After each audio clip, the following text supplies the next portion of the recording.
Ika-13 ng Agosto, taong 1878,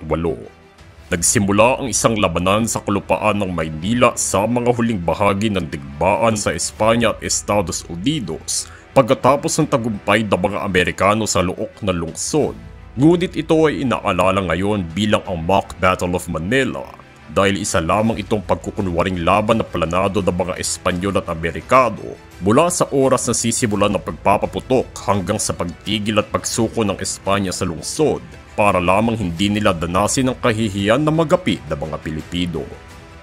Inagrabyado na ang Espanya sa Pilipinas dahil sa tagumpay ng mga revolusyonaryo na kunin ng karamihan sa mga isla dito, kabilang na din ang pagkatalo nila sa Look ng Maynila, kaya't nakipagkasundo ito na sumuko sa Estados Unidos matapos ang isang pagpapanggap na labanan kung saan hindi pinayagan ng mga Amerikano ang mga kasaping Pilipino na pumasok sa lungsod kahit sa selebrasyon nito, na ikinagalit ng mga ito at nagtapos ang pagtutulungan ng Pilipinas at Amerika.